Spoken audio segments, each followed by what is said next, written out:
breaking at this hour, this major development involving the U.S. and Venezuela. Sources telling ABC News tonight that the U.S.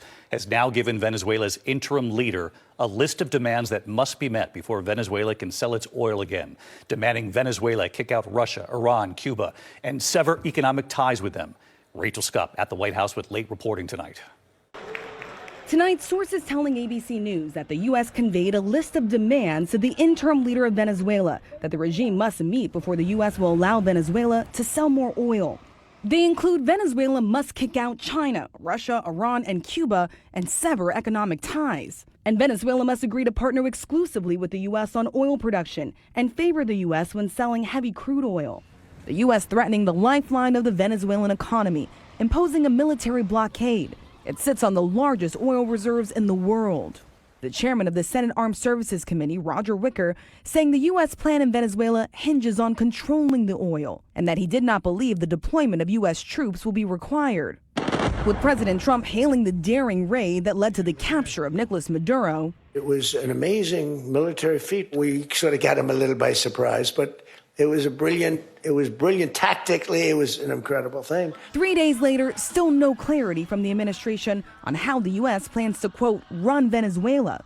But the president has maintained the U.S. is in charge of the country. The administration has a one-day plan on how to get rid of Maduro, but no idea of what happens after. And tonight, the president facing sharp condemnation from world leaders over his threats to take over Greenland. The White House not ruling out using the military to do it. The president and his team are discussing a range of options to pursue this important foreign policy goal. And of course, utilizing the U.S. military is always an option at the commander-in-chief's disposal. The White House saying in a statement, President Trump says controlling Greenland is a matter of national security. We need Greenland from a national security situation. It's so strategic. Right now, Greenland is covered with Russian and Chinese ships all over the place. We need Greenland from the standpoint of national security, and Denmark is not going to be able to do it. Amid the escalating tensions, Denmark and Greenland now requesting a meeting with Secretary of State Marco Rubio.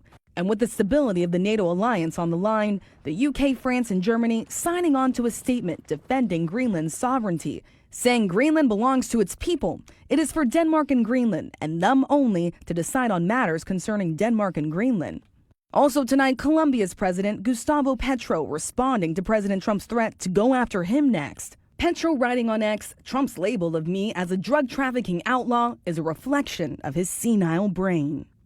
And David, just moments ago, the president posting on social media that the interim president of Venezuela will be turning over 30 to 50 million barrels of sanctioned oil to the United States. The president says that it will be taken to storage ships and then unloaded here in the United States and sold at market price, David.